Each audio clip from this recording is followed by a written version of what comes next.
श्री शिवाय नमस्तुभ्यम। हर हर महादेव।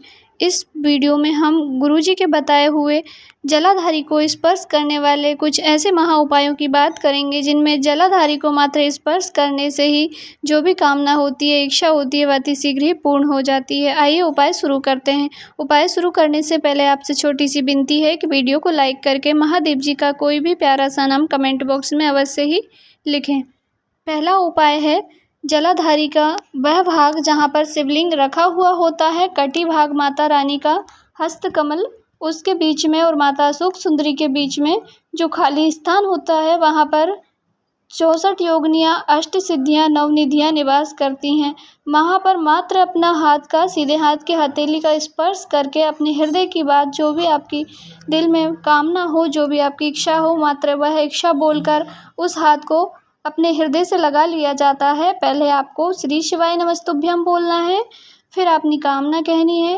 कामना कहने के बाद फिर से श्री शिवाय नमस्तुभ्यम बोलना है, फिर अपने हृदय से उस हाथ को लगा लेना है। मात्र इतना ही कर देने से ही महादेव जी आपकी इच्छा कामना को अवश्य ही पूर्ण कर देते हैं। जो 64 योगिनियाँ, नवनिधियाँ, अष्ट सिद्धियाँ होती हैं, वह भोलेनाथ जी से अति शीघ्र मनोकामना पूरी करवाने के लिए विनती करती हैं और बाबा हमारी मनोकामना को तुरंत पूरा कर देते हैं। यह उपाय आप रोज भी करके देख सकते हैं। इस ज्येष्ठ के महीने में आप लगातार उपाय करके देखिए। आसान है। यदि आप रोज मंदिर जाते हैं तो रोज ही हाथ रख के आप प्रार्थना कर सकते हैं, श्री शिवाय नमस्तुभ्यम कह सकते हैं।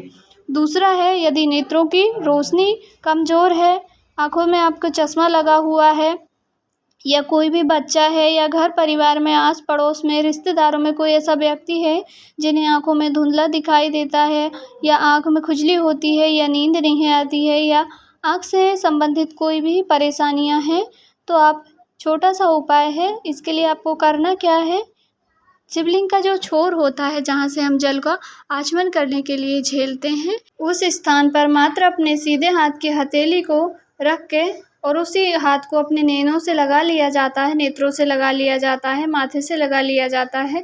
लगातार इस उपाय को, यदि गुरुजी ने कहा है 20 से 22 दिन लगातार इसको करके देखिए। वहाँ पर हाथ रख के अपने आँखों के नेत्रों से लगा के देखिए। छोटे बच्चे हैं, यदि उनको भी चश्मा लग जाता है कई बच्चों को, तो आप छोटे बच्चों से भी उनका हाथ रखवा के यह उपाय करवा सकते हैं। गुरुजी ने कहा 20 से 22 दिन करके देखिएगा। आप खुद पत्र लिख के अगली कथा जब भी होगी 20-22 दिन के बाद आप खुद बताएंगे कि आपको आराम मिला कि नहीं मिला।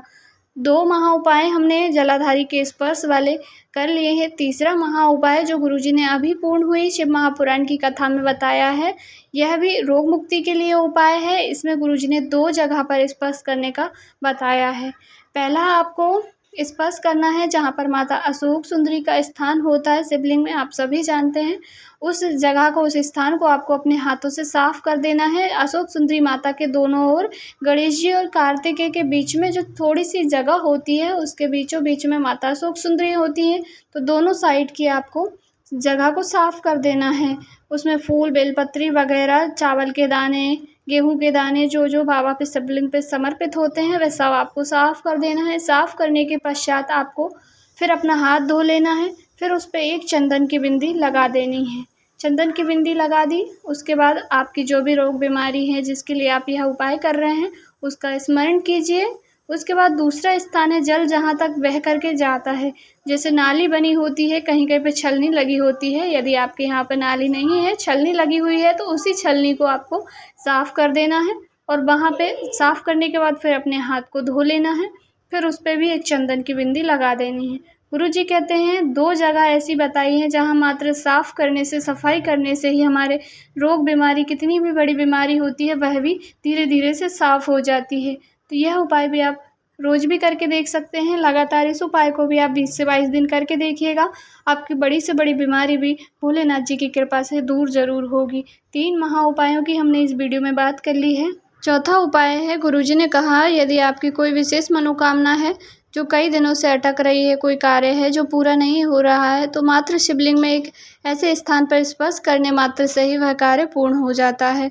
शिवलिंग में आप सभी जानते हैं माता रानी का हस्त कमल है जो गोल जलाधारी है, जिस पर शिवलिंग रखा हुआ है कटी भाग। उस स्थान पर आपको थोड़ा धीरे धीरे से दबाना है और अपनी कामना कह देनी है, श्री शिवाय नमस्तुभ्यम कह देना है। मात्र इतना लगातार करने भर से आपकी जो भी कामना है वह अवश्य शीघ्र पूर्ण होगी। छोटे छोटे से उपाय हैं, इन्हें हम रोज़ ही कर सकते हैं। 4 उपायों की हमने बात कर ली है। अगला 5वां उपाय है, गुरुजी ने पूर्व की कथा में बताया है, यदि गर्भवती नारी है, उनके गर्भ में बच्चा है और डॉक्टर यदि कह दे कि ये बच्चे की धड़कन नहीं चल रही है या बच्चा स्वस्थ नहीं है या अपाहिज पैदा होगा या इसके दिल में छेद है, अर्थात जब गर्भ से नारी हो और उसके बच्चे को कोई भी प्रॉब्लम बता दे डॉक्टर, तो आपको उसको गिराना नहीं है। यदि डॉक्टर कह दे कि इनको गिरा दीजिए, गर्भपात करवा लीजिए, तो आपको नहीं करना है ऐसा। केवल 15 दिन तक आपको जलाधारी में जो गणेश जी का स्थान होता है और स्वामी कार्तिकेय का स्थान होता है, जो भगवान जी के चरण हैं शिवलिंग के, उस स्थान पर आपको धीरे धीरे से दोनों ओर दबाना है। लगातार आप 15-20 दिन करके देखिए, उसके बाद आप सोनोग्राफी करवा लीजिए। आपका बच्चा स्वस्थ ही होगा, उसकी धड़कन भी चलेगी और जो भी समस्या डॉक्टर बता रहे थे वह अवश्य ही दूर होगी। तो आप गर्भपात ना करवाएं। कोई भी आपके आसपास में ऐसी गर्भवती नारी हो जिनके बच्चे को लेकर कोई डॉक्टर समस्या बता दे, तो आप अवश्य ही उन्हें बताइएगा। हम किसी की हेल्प कर पाएँ तो बहुत अच्छी बात है। शिव महापुराण के उपाय सभी के लिए औषधि का कार्य करते हैं। अवश्य ही जानकारी सबके साथ शेयर करें। 5 उपायों की हमने इस वीडियो में बात कर ली है। छठा उपाय उन लोगों के लिए है जिनका विवाह नहीं हो रहा, कोई बेटा है, बेटी है, जिनकी उम्र 30 साल 40 साल अधिक हो गई है, रिश्ते आना बंद हो गए हैं, विवाह हो ही नहीं रहा है। कोई मंगल बता देता है, कोई ग्रह दोष बता देता है, कोई पितृदोष बता देता है। तो आपको उन बेटा बेटी से एक उपाय करवाना है और यह उपाय आप कभी भी कर सकते हैं, कभी भी करवा सकते हैं। केवल माता अशोक सुंदरी को स्पर्श करने वाला यह उपाय है। इसमें पहले आप उनसे जल समर्पित करवाइए। महादेव जी के शिवलिंग पे 1 लोटा जल चढ़ा दीजिए। उसके बाद एक बेलपत्री लेनी है। बेलपत्री को आपको माता अशोक सुंदरी के स्थान पर स्पर्श करवाना है। श्री शिवाय नमस्तुभ्यं बोलना है। फिर अपने मन की कामना, जो भी भाव प्रकट करना है, आपको सच्चे हृदय से बोलना है। विवाह के लिए कामना करना है। आप इस प्रकार से ना बोलें कि अब प्रैक्टिकल कर रहे हैं। आप बाबा पे भरोसा करके आपको बेलपत्री को वहाँ से उठाना है माता अशोक सुंदरी के स्थान से और शिवलिंग के ऊपर समर्पित कर देना है। जब बेलपत्री को शिवलिंग पे समर्पित करें तब भी श्री शिवाय नमस्तुभ्यं बोलना है और बेलपत्री की डंडी का मुख जलाधारी की ओर रखना है, जिस तरफ से जल नीचे होकर के गिरता है।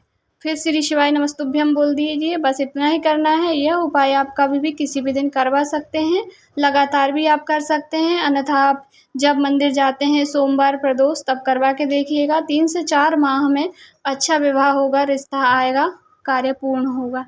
6 महाउपायों की हमने इस वीडियो में बात कर ली है। अगला 7वां उपाय है। गुरुजी कहते हैं, यह उपाय अभी गुरुजी ने हाल ही में पूर्ण हुई शिव महापुराण की कथा में बताया है। इसमें गुरुजी ने कहा, जहाँ पर शिवलिंग रखा हुआ होता है, यदि आपको भस्म चढ़ी हुई मिल जाती है, जलाधारी में कहीं पर भी भस्म आपको चढ़ी हुई मिल जाए, तो उस भस्म को आप हाथ लगा करके अपने माथे पे लगा लीजिए। यदि भस्म चढ़ी हुई नहीं मिलती है तो आप पूरी जलाधारी पर हाथ फेरने के बाद जो अंतिम जो छोर होता है, जहाँ से हम जल झेलते हैं, वहाँ पर स्पर्श करके अपने माथे पर उस हाथ को फेर लीजिए। गुरुजी कहते हैं, यदि आपकी विपरीत दिशा भी चल रही है, यदि भाग्य उल्टा भी चल रहा है, तो भी आपकी भाग्य की रेखा प्रबल होगी, अर्थात भाग्य का साथ आपको मिलेगा। सारे ही उपाय महत्वपूर्ण हैं। आपको जो भी समस्या है इससे रिलेटेड अवश्य ही कीजिएगा। दूसरों के साथ भी शेयर ज़रूर करें। कोई कहीं पे कुछ समझ नहीं आए तो अवश्य ही पूछिएगा। आपका अपना चैनल है श्री शिवाय नमस्तुभ्यं।